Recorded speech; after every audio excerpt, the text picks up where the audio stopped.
morning. Good morning. It's a beautiful morning. May the 5th. Oh, how lovely. Lovely. Would you give us the time and the date, please? Yes, the time is about 2 minutes after 10 a.m. And as you said, it's May 5th. It's Wednesday, May 5th, 2021. Cinco de Mayo today. Oh, we'll have to have Mexican food. So yes, we are here in our backyard temple at our beautiful home in Mission Viejo, California. This is Maitreya's temple, dedicated to the local universe father and the universal father. Helped the construction and the establishment of the temple was helped, planned, designed by the Infinite Mother Spirit, and I'm sure others. We're very happy to have our celestial friends here today for a celestial team meeting. And it's, I don't know if you can get any more gorgeous than today. I mean, it's just, it's glorious. The sun is shining, beautiful trees, nice peaceful atmosphere, peaceful home here in Mission Viejo, California. We've got birds singing. We had children playing in the background. And crying. Oh dear. There's a school next to us, so you know the kids play for recess. So we're here. Here we are, Diane and myself. We've been through a lot in our lives. As everyone, especially lately. Yes, 2020 was especially, challenging for many people, and 2021 is a time of change, a time of transformation, a time for everyone to take stock of their life, where they've been, what they're doing now, and what they're going to be doing going forward. But we are so happy to have on our planet, above our planet, in our solar system, a wonderful celestial administration, gods, goddesses, angels, Buddhas, Bodhisattvas, Melchizedeks, you name it, helping us through our human career, our ascension career, this earth career. So we're so blessed to have them as part of our lives, whether people acknowledge them or not. They are helping, they are running things, and they're all good. They're all good. And we have a lot of them here today. Well, we have 22 chairs, and they are all filled, plus ours. So we have a nice meeting of 24. That's excellent. And this week is very special for Michael and I. We're celebrating 30 years on May the 8th, the 100th anniversary it was of Helena Blavatsky, who passed away in 1891, and we met in 1991. And that's been 30 years this week of being married. Yeah, so May 8th, 1991 we met, which was the 100th year anniversary of the passing of Helena Petrovna Blavatsky. She's also called she's called the mother of the New Age. And of course, Emanuel Swedenborg, the grandfather of the New Age. That's who we talked about on the first day we met. Yeah, the first day we met, we talked about fairly light subjects like music, heaven and hell. Emanuel Swedenborg. So we started off right away. We met at UCI, and Michael was singing in the choir, and my son Dean was playing the piano for the choir for UCI, and it was a most spectacular evening. Yes. So during May, we had a lot of, we had our meeting. The first time we met on May 8th, 1991, and then there were other dates in May that we saw each other and talked with each other, and then of course in June everything kind of Came opened together. up. Yes, it was May the 8th May the 15th, May the 21st, all these were concerts, May the 26th, and then June the 2nd. That was the 5th meeting. And the 5th meeting, we decided to spend the rest of our lives together. We said, Mi casa es su casa. We meant that our home is your home, and we wanted to be together. We had only met 5 times, and a few of those times at the concerts, it was just for a few minutes, so things were really, really lovely. I was wearing a perfume called Beautiful. I had just bought it, and the very first time we were backstage, Michael came up and said, And she smells good too.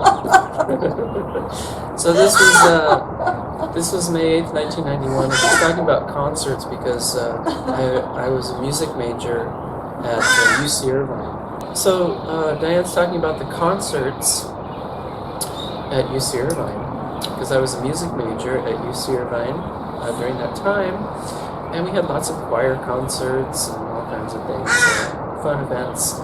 So she was attending, and I was singing in the choir. And after a number of the concerts, we started talking and started formulating our plan. We decided to have my son Dean give Michael piano lessons so we could very, very suddenly have him come in. And then eventually this became my home. And we're told my children are gone. Well, except for we do have my brother's child. So. Yeah, they moved out. They're not gone. No, they're not gone. They're fine. So we're told that the Infinite Mother Spirit is the one that initially brought us together, and then we were introduced early on to the local universe Father, Michael of Nebadon, and the local universe Mother Spirit, and that's the divine minister. And they're Zeus and Hera in the Greek, Shemesh and Yahweh and Asherah. If you look at the word Asherah, it has Hera in it, H-E-R-A. So it was Asherah first, then it was Hera. And of course now in the Urantia book is the local universe Mother. And now we've been introduced to many celestials, and we have a number of them here today. Yes. They're all beautiful and shining. They're the shining ones who shine upon our earth, and we shine too. Every person has a light within them, and that's the light Leah told us to look for. Whenever you meet a new person, remember, there's that heavenly light that shines within every person.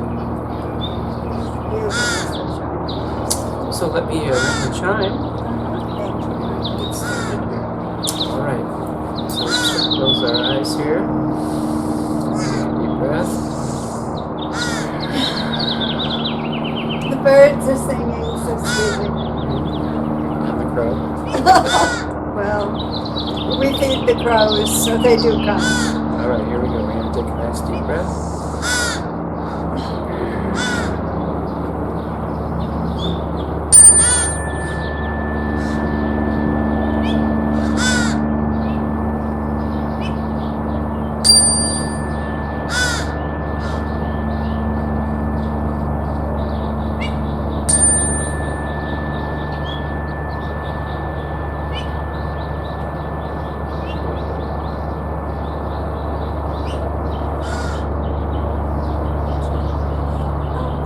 Welcome our guests. Yes, please do. We have 2 very special guests speaking today. We have Aries, and he is right here. His picture's we right have there. a picture of him. We have him here seated. We have Love, and this is his picture. Yeah, divine love. Eros. His name's Eros. Now I want to tell you, Eros came first to us on January the 9th, 2021. He brought in the new year with love.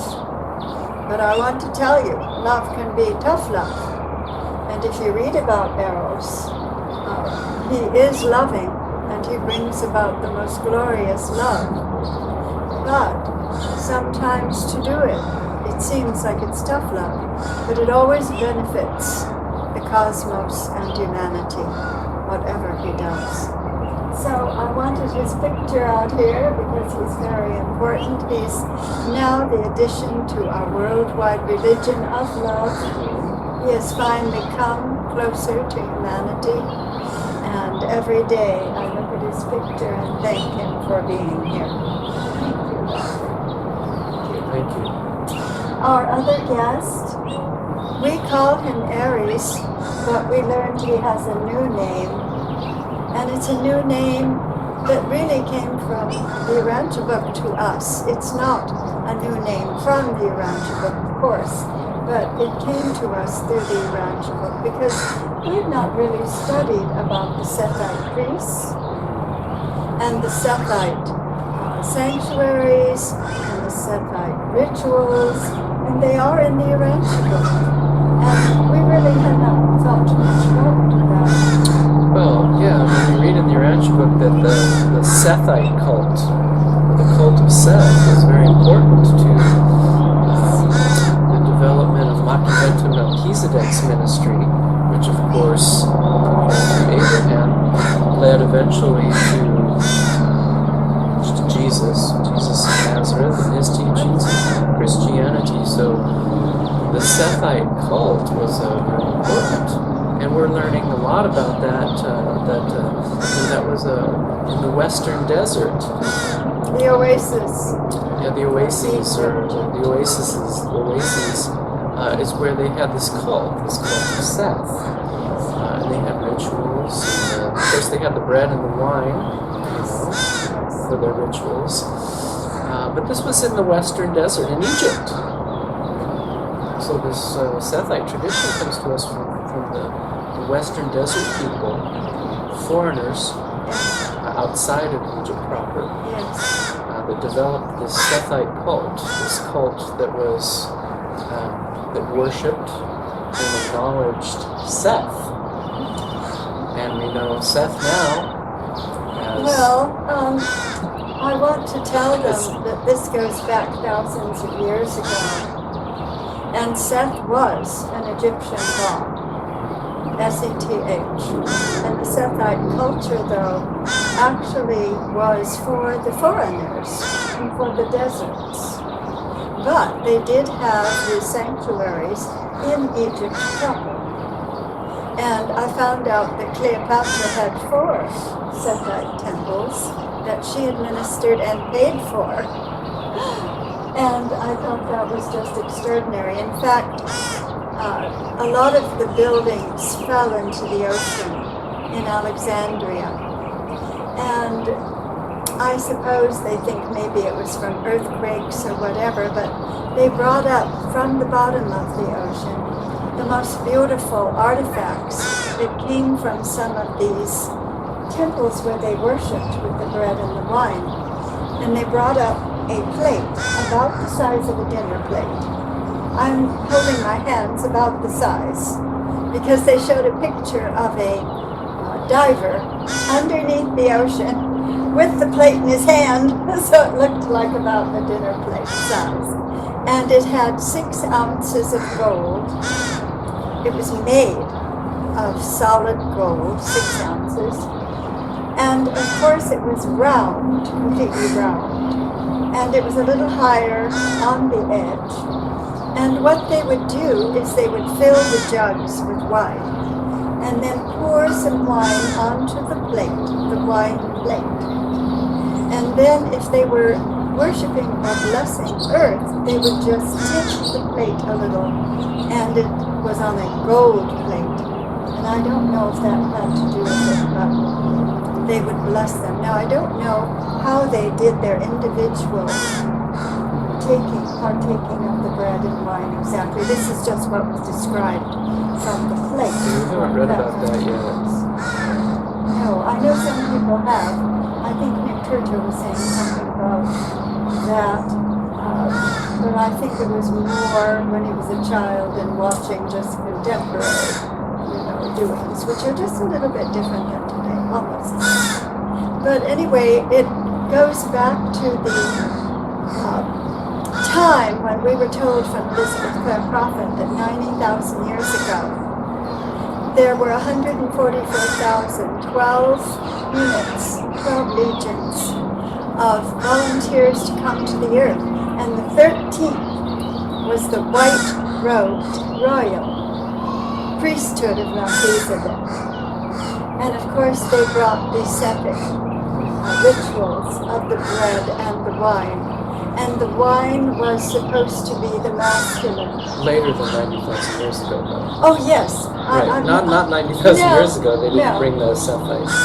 Well, I'm sure they had it all planned and everything because they're the gods. So you got to But jump forward they a little bit for eventually, those yes, rituals. of course. But they brought the white-robed royal order of Melchizedek to our planet. Yeah, and I'm not sure if it is, but in the Urantia book they talk about, that there are 12 Melchizedek receivers that are stationed on the earth, or that were, as in response to rebellion and things like that, with Lucifer and all that. But we're not sure if I have it confirmed. Those 12 are the 12. Oh, they are the 12. Okay, They are the 12. there you go. And that's in, of course, Neo-Theosophy, but that's what Elizabeth Clare would And in the tell us. Urantia book we have the 12 planetary receivers that come to Yes. the Earth. Now, one of those 12 receivers is Machiventa Melchizedek. Yes. Yeah. Yes, and we just learned a very remarkable thing about him. Nick Curto and I were doing a radio program with Gerald, another wonderful long-time Urantia reader, and we learned a remarkable thing about Machiventa. Michael, would you like to tell us who he was? Sure, yeah. So, Machiventa Melchizedek was Hyperion in the Greek. Hyperion is the sun behind the sun. He's a sun god. He's a sun god.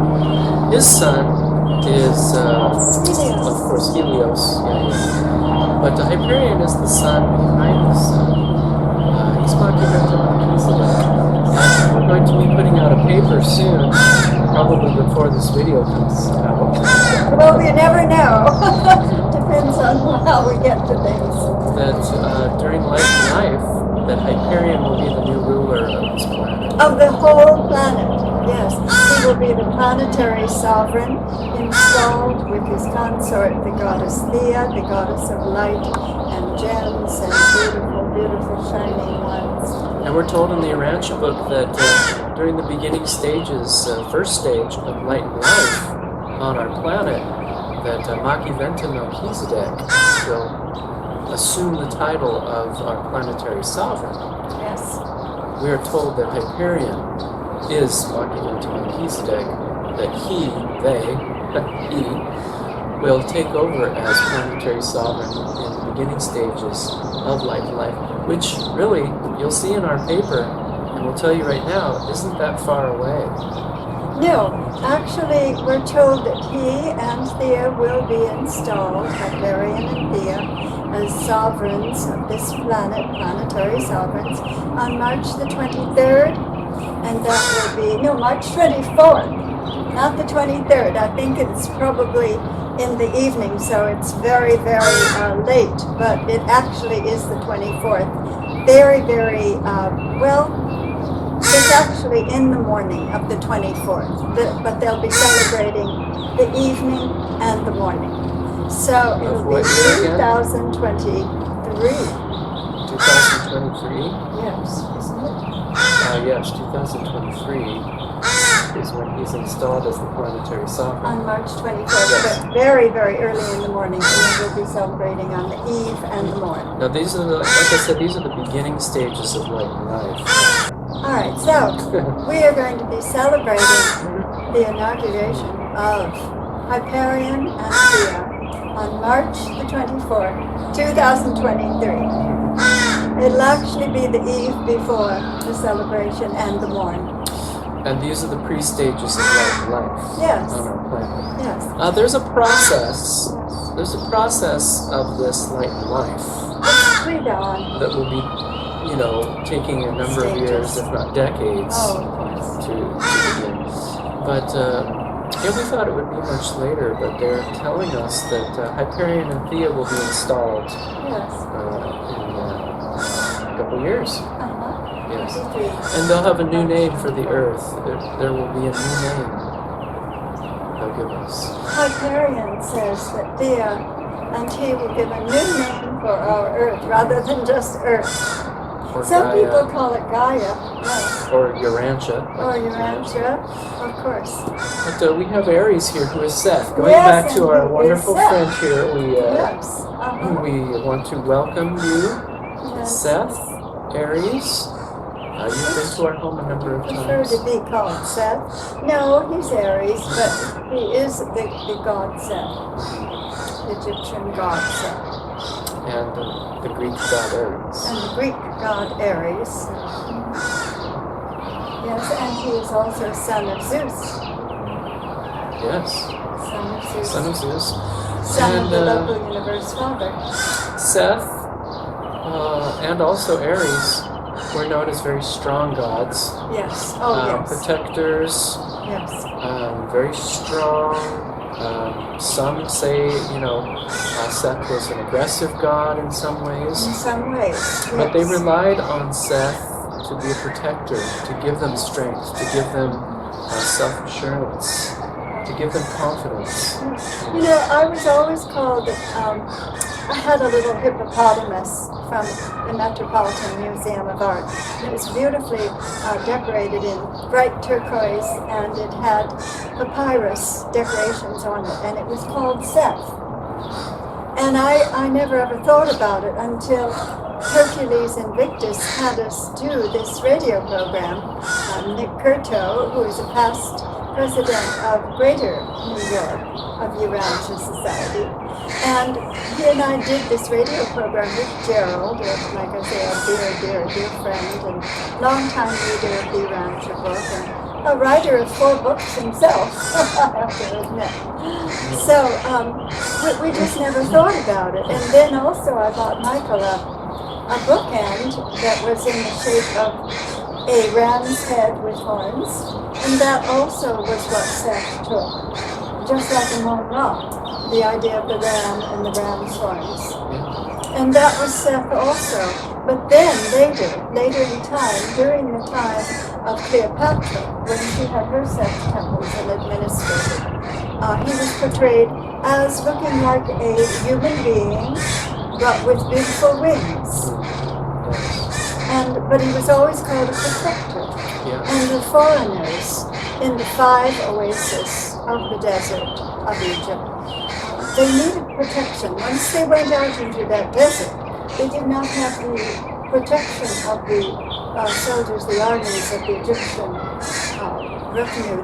They were on their own, and there are many caravans that they would travel in, but they would be subject to robbers. And so they would always pray, and on the way, on their journeys, there would be stations that would be for Seth, where they could stop and worship and pray to him for more protection.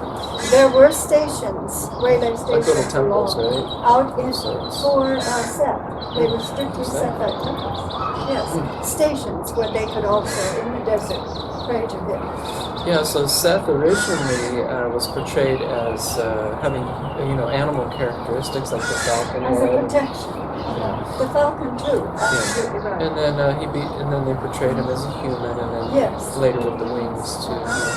And we have some of those statues. Some of those Yes, statues yes, we have them. It's a fascinating study to trace Seth and Aries, and also Machiventa Melchizedek and Hyperion. It's fascinating because there is a lineage there.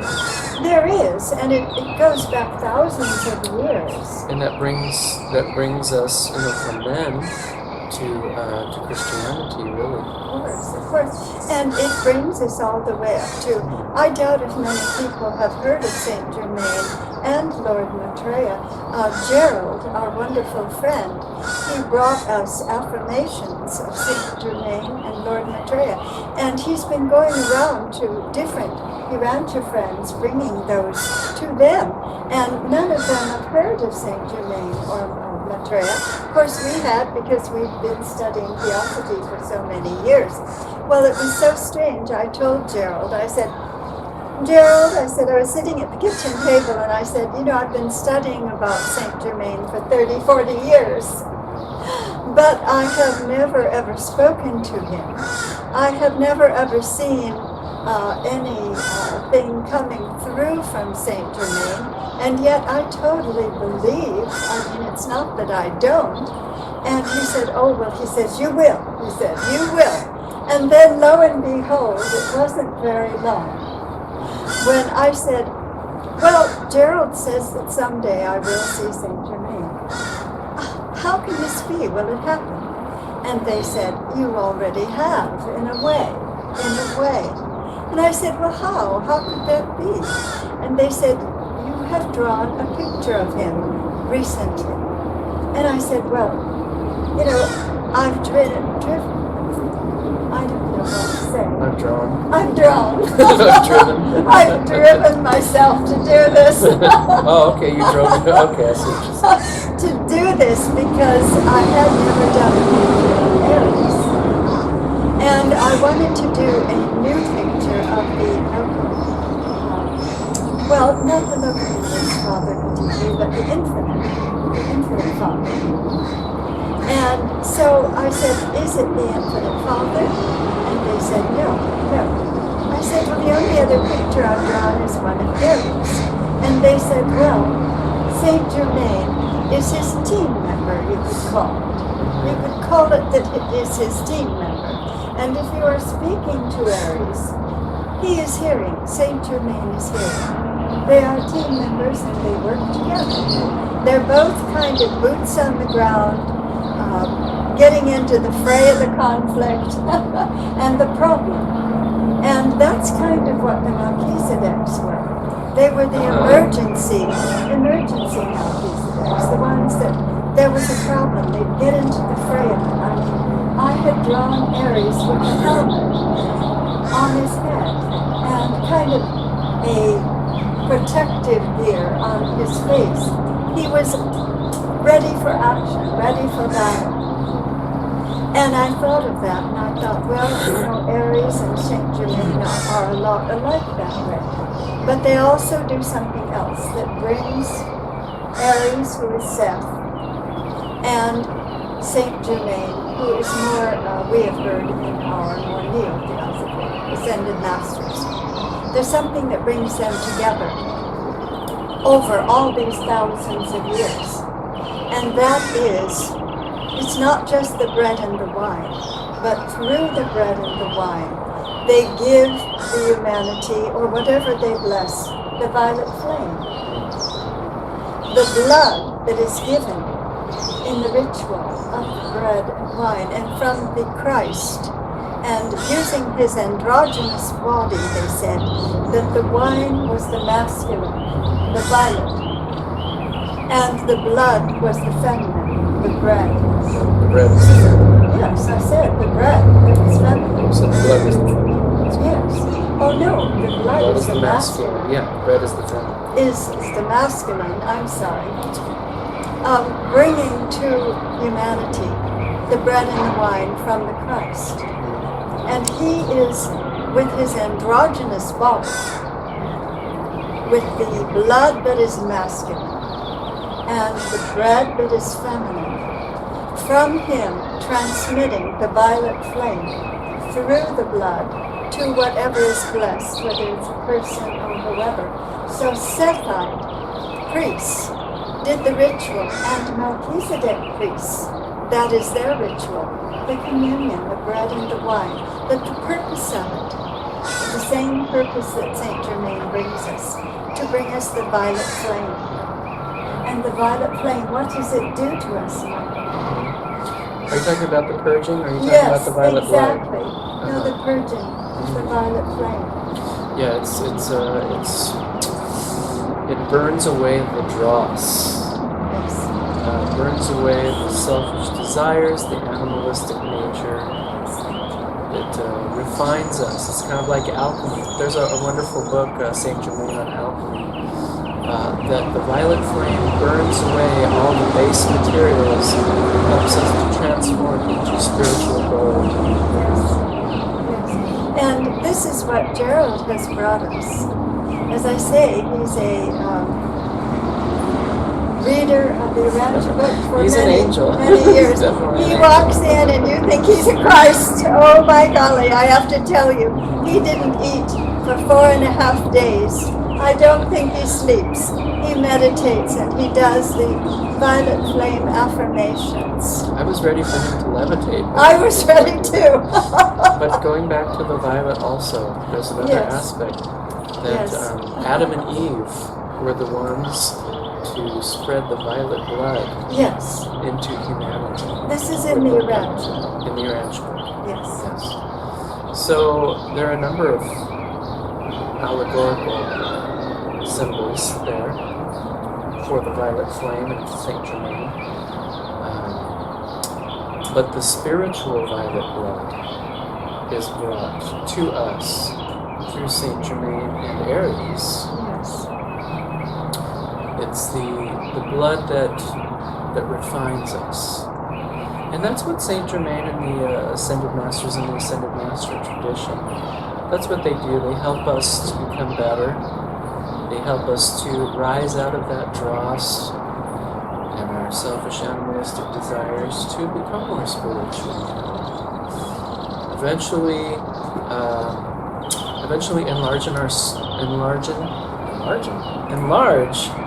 widen our scope so that we look outside of ourselves and we look to improving humanity as well, not just ourselves, uplifting humanity.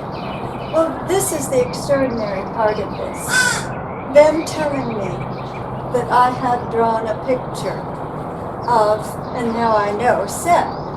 And Saint Germain is his close companion, team worker.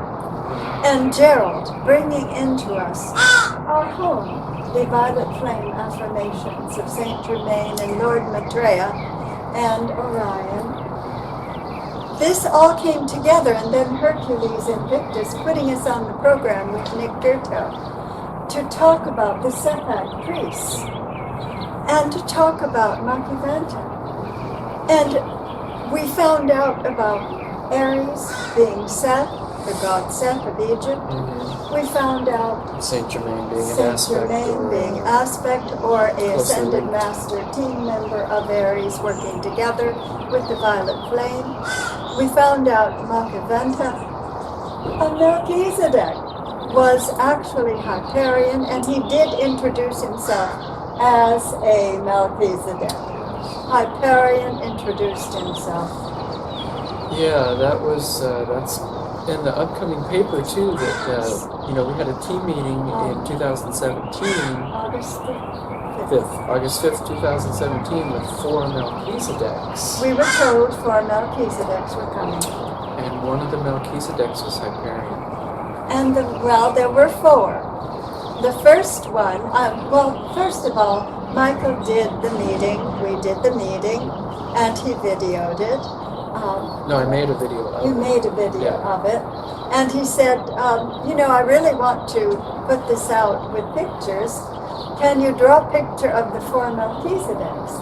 And I said, well, sure, I'll try. I mean, it's not easy. I'm not claiming to be an artist per se.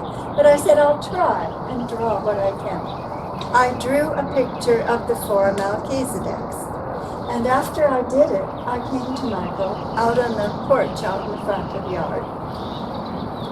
I said, Michael, the first Melchizedek, it looks like the Universal Father. And it looks like a picture I did of the Universal Father a couple months ago. And I said, Michael, do you think it looks like him? And I said, yeah, yes. You said, yeah. Yeah. Not completely, but, The hair there's was something long. about it. Hair was long. Same golden, color yeah. hair. Yeah. And I said, well, this really disturbs me because it looks like the Universal Father. So we had a meeting and I we thought it talked looked a to you lot like guys. the Universal. You did. You thought Yeah. it did. Not just generally. But a lot. Yeah. Yeah, well, I did too. That's why it bothered me. Yeah. So we had a meeting, and they said yes, they were for Melchizedek's, but the first one was the Universal Father. He was veiled. He was veiled. He was veiling himself. And they didn't tell us about the other three, except for the last. And the last one they said was his grandson, Yeah, Pluton, or the brother of Zeus. They did tell us this about the two other Melchizedeks. They said number 2 Melchizedek was in Greek. The second one. It was 1, 2, 3, 4. First one was Universal Father. Second one was Hyperion. Oh, okay. Third one was Ipetus. And the fourth was his grandson. So it was the Universal Father with his 2 sons. They were both brothers of Cronus and Rhea, and Oceanus and Thea, who are second source and center and third source. Oceanus and Tethys. Oceanus and Tethys, and Cronus and Rhea. And they were both brothers of Oceanus and Tethys and Cronus and Rhea, who in the Urantia book are second source and third source. Yeah, you're getting into, you're making confusing things. All right, okay. We had 4 Melchizedeks come, and the first one we were told was the Universal Father. They finally did tell us. The second one, his name was Hyperion, and he was a son of Universal Father. The third Melchizedek was Ipetus, and he was in Greek a Melchizedek, though they were all Melchizedeks. The fourth one was his grandson, Universal Father's grandson, and that was Pluton, the brother of the local Universe Father, or brother of Zeus. Yeah, so you had Father, Universal Father, you had son, Hyperion, you had son, Ipetus, and you had grandson, Pluton. Thank you, Michael. Right. Thank you. But now, during this time, this radio program, and being with Nick, and being with Gerald, and being with Love and Aries, we have learned so much. We have learned that the second Melchizedek, Hyperion, is going to be the planetary sovereign.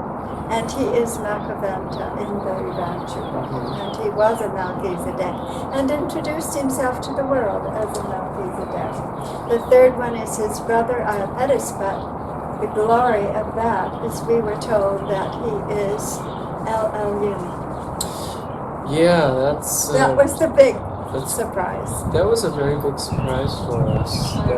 Because, Machiventa Melchizedek in the Urantia book is a priest of El Elyon. Yes. He's this, Yes. he was, they're talking about monotheism at that point. That there's a singular God called El Elyon that Machiventa was trying to help the people understand as a God, as the God, the single God, El Elyon. A constellation ruler, which is a little bit under local Universe Father, a little bit under Universal Father. Yeah. So El Elyon was the prime god that Machiventa wanted to introduce to Abraham and the disciples. And we learned that El Elyon is Ipetus. In the Greek, he is Ipetus, and he is the son of Uranus, or the Universal Father in our Urantia. So it was the father, the 2 sons, Machiventa being Hyperion, and who will be the planetary sovereign installed with his consort Thea, and Ipetus, who is El Elyon in the Urantia book and in many ancient religions. So we learned so much. And going back to Ipetus, that there are 3 constellation rulers. And but there is one primary ruler. There's a Most High Father, I think. Most High Constellation Father is, our constellation of Melchizedek, right? But there's a primary one out of the three, Yes. and he's the primary one. He is the primary one. Now, I want to tell you that Eros is not only El Elyon. In the Egyptian, he is Ta, and his wife Clemene in the Greek, she happens to be Sekhmet, and they are very powerful, very strong Egyptian gods who have many temples. Well, they're torn down, most of them today. But they were very, very strong gods of Egypt. Yeah, that's Ptah, Ta. And Sekhmet, I think it's Sekhmet, Sekhmet. So you have Ta and Sekhmet, who are primary gods in Egypt. Yes, the Egyptian. But they are the children of Uranus, who is our Greek. first. You're going back to Greek. Yeah. But who is our first in the Urantia book, first source and center. Uranus. Uranus. Universal Father. And the Universal First source and center. So, like we've talked about in the last couple of papers, or a lot of papers, is that the gods who were present then are still present today. Yes. Just with different names, different titles, different influences. And we have Aries here today. Is Seth? Seth. I mean, my goodness, that's from Bible days, you know. That's even, you know. That's Egyptian. That's about 2000 BC-ish. Well, actually, his temples go back a lot farther than that.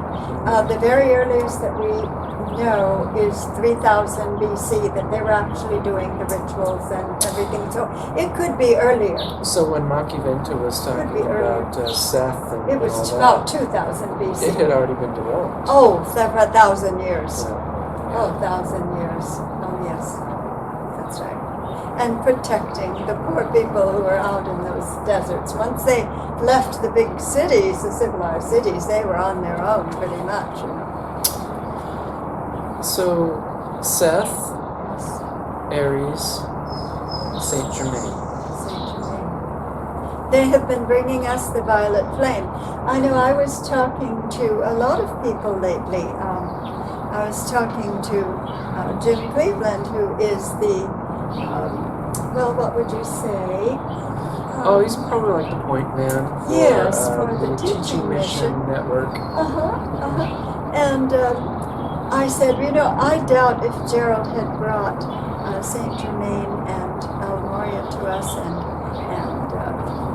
we've got so many, so Apollo, so many of the ascended masters, you know, Maitreya and Athena.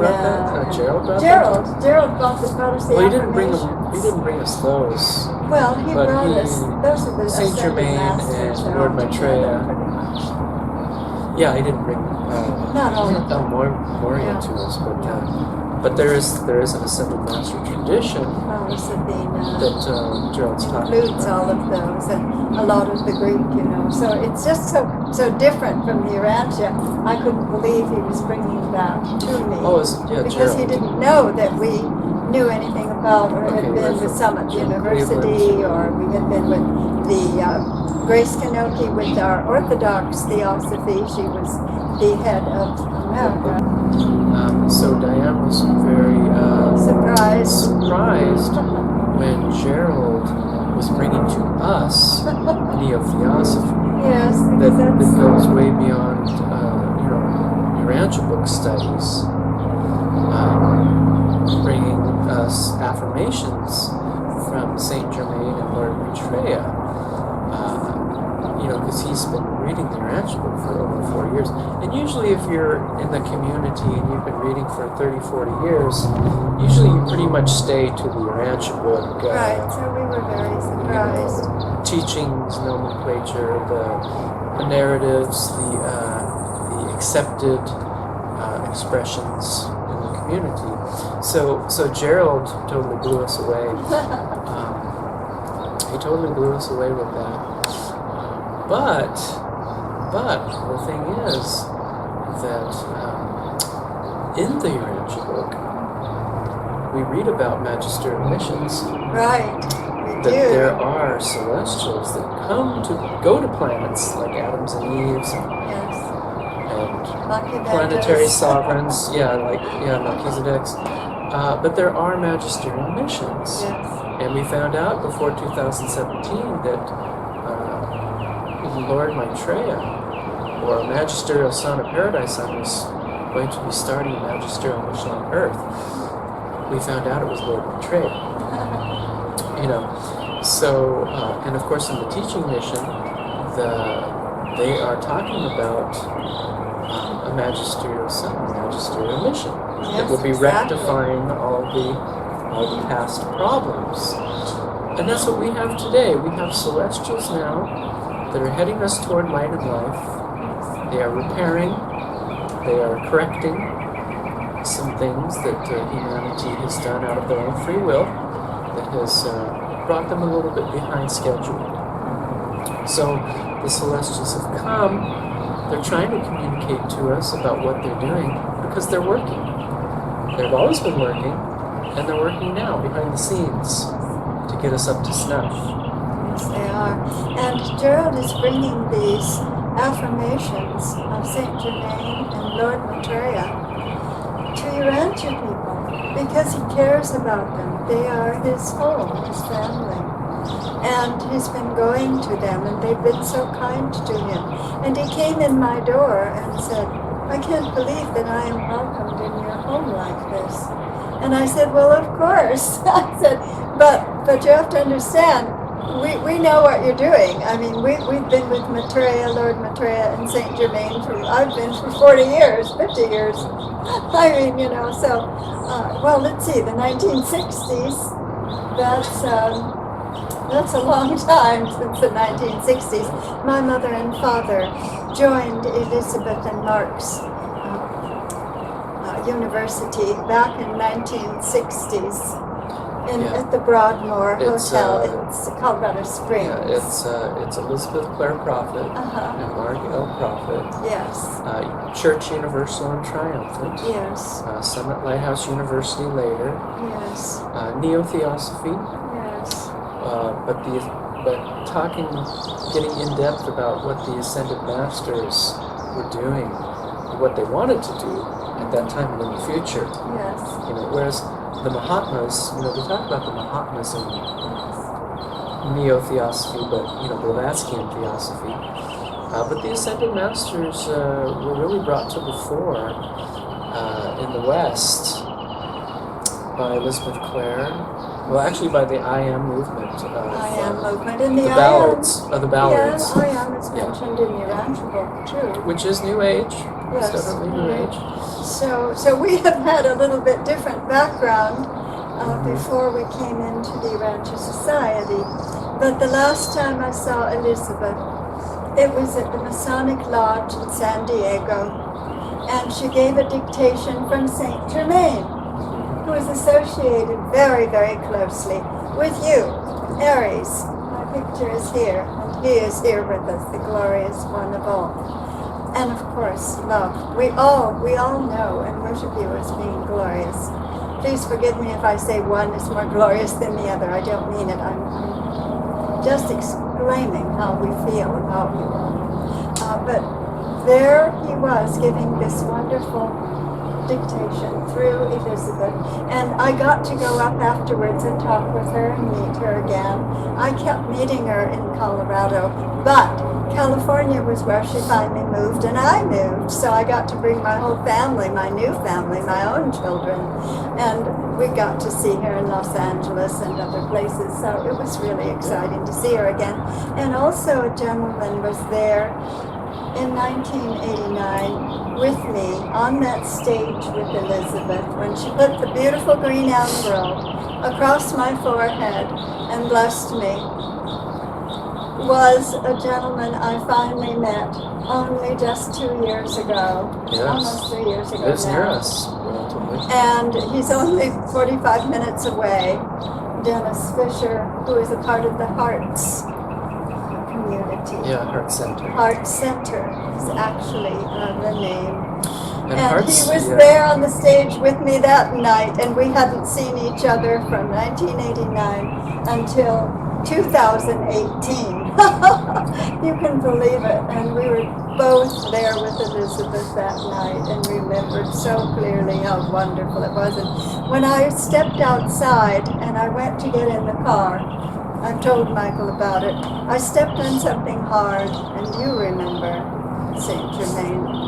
I'll call you Saint Germain. You're there with him, with Aries. I stepped on something hard and picked it up, and it was a beautiful solid gold locket. And Saint Germain had given a dictation to Elizabeth, and it was called Be My Valentine. And what was inscribed on the locket? Be my Valentine. Be my Valentine. And I said, oh boy, Saint Germain, I'm your man. I'm your woman, whatever. I'm yours. Truly. So I know we found the Urantia book, but our early studies have only amplified it all. When you found the locket, it was during Valentine's Day. Well, we went. I'm trying to think. It was, I think, Valentine's Day. They had all the brochures all around our city, and it talked about what was going to happen at the seminar, and had her picture. And one of our friends, actually, it was my son's friends, Dean's friend and Don's friend, Jay. He ran into my room. He was there with the boys. They were doing something, and he said, Diane, this is the person that you talk about all the time. It's Elizabeth Clare. She's doing a lecture. I wouldn't have known about it if Jay had not given me the brochure that he'd found up here on the store window. And so we went that night to see her, and it was and so that was the glorious. Masonic Lodge in San Diego, right? Yes. Yeah. The last time I saw her. The last time. The other times were in Los Angeles and, of course, Colorado. I'm from Colorado. And Dennis Fisher's in that area, so Yes. he was naturally drawn to that because he was part of the Yes. he was part of the Church Universal and Triumphant at that time. Yes. And he was there that night.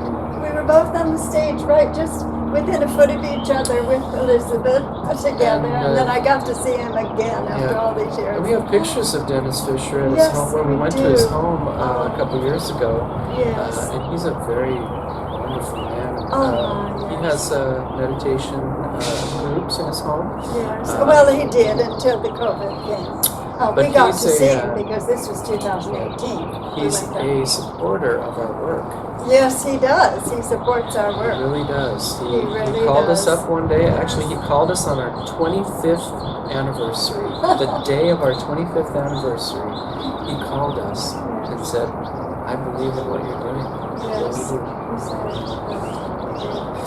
So Ascended Masters are a little different from the Urantia book. At first, when I read the Urantia book about finalitors, I thought, well, maybe finalitors are Ascended Masters because, they're humans that have gone through the Ascension scheme.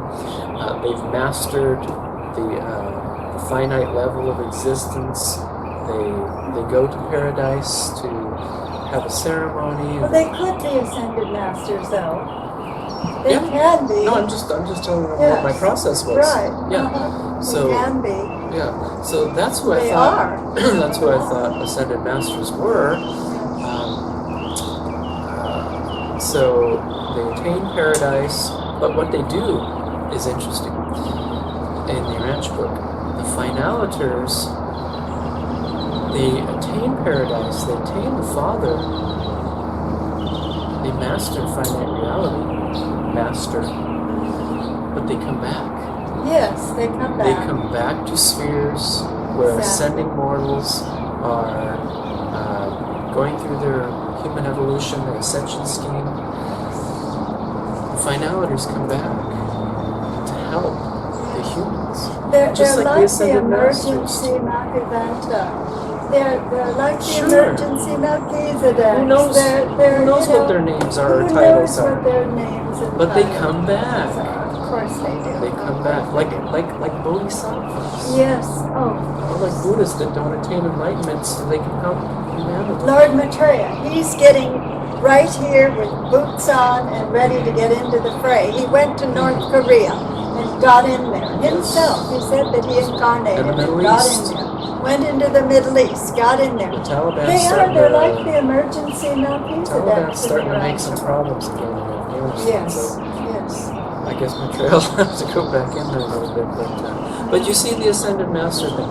I mean, you can say, oh my gosh, that neo-theosophy, that Ascended Master junk is just a bunch of junk, it's a bunch of hooey, But I mean, you find celestial beings throughout all these spiritual traditions. Oh, Zoroastrianism. You have the angels in Zoroastrianism helping people to lean toward the good as opposed to the evil.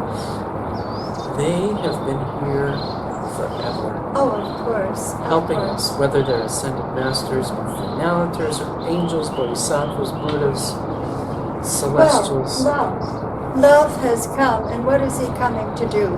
To bring all of these wonderful societies that people have developed for thousands of years, bring them together. Buddhism, Lord Maitreya.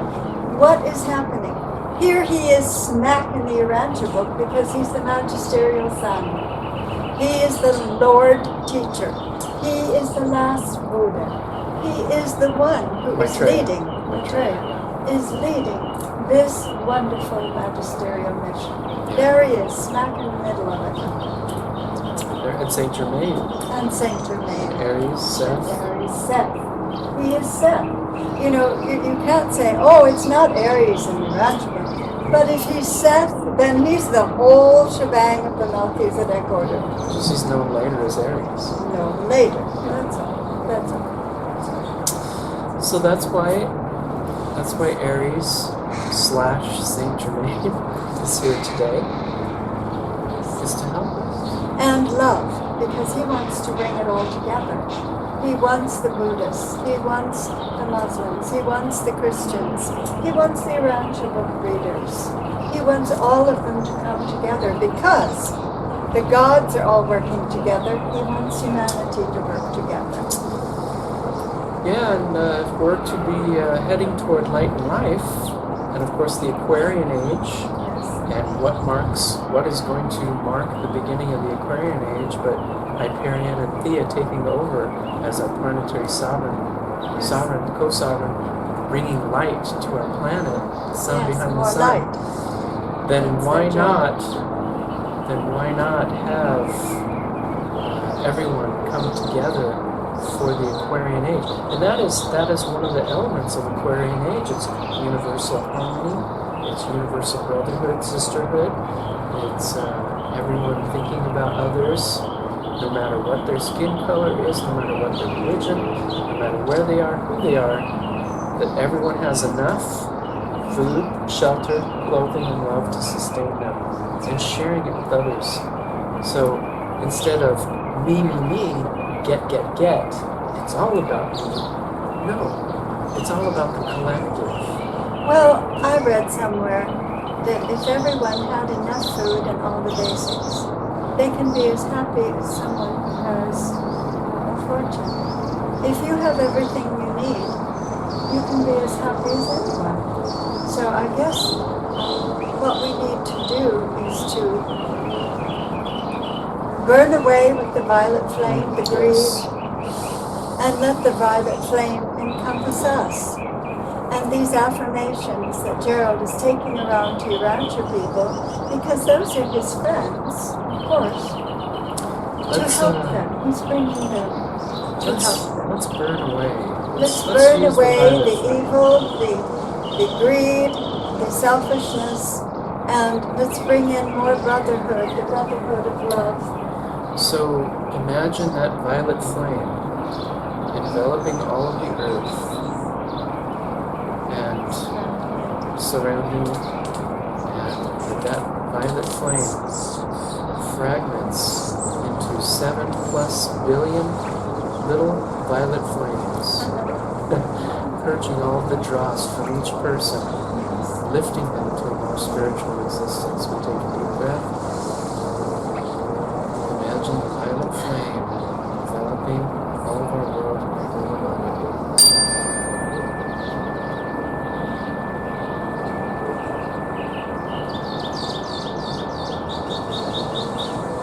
And with that note, we will say adieu. We thank you, Seth, We thank you, the God of Egypt and foreigners. Thank you. We thank you, love, bringing brotherhood, goodwill. And you say that you are the ancestor of the universal father and mother in Urantia book, so we certainly have to include love. It says Eros is the father coming out of chaos that brings about the universal father and mother who bring about all these other gods and descended masters. Yes.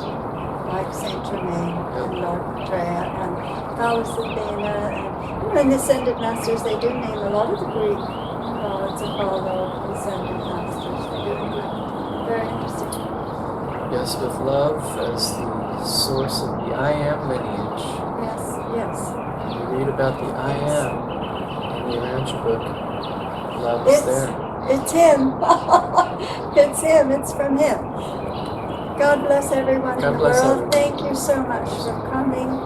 We feel blessed. We really do. And we offer this to Gerald. We hope and we support you in your bringing about the violet flame to everyone, not just the Urantia friends, but to everyone in the world. We will try and do our part in proclaiming Lord Maitreya that he is bringing forth with Saint Germain and with Seth, Aries, the violet flame that will encompass the world and burn away every misqualified thought or action. Turn it into the golden light that Thea will bring when this world is made a new heaven and earth and a planet of light, a beacon of light for the Father. The Freedom Star. The Freedom Star. Hail to the Freedom Star. Thank you for coming. And we also want to say thank you to all of our other celestial friends that are here today. Thank you for coming. Thank you for being here. We appreciate you being here so much and supporting us. All the work that you do with us. And we say hail to Aries. Hail to Aries. Hail to love. Hail to love. Hail to all of you and all celestials. God bless you too. May you be a light shining. And this week, the week that we met 30 years ago, may the rest of our lives bring only more happiness.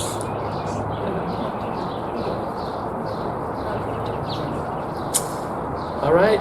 Thank you all. This is May 5th in Lord Maitreya's temple. It's been a beautiful day, and I'm going to go to work now to support this beautiful temple and this beautiful home and this beautiful wife. Beautiful husband, all the beautiful friends that we have. Amen. God bless you.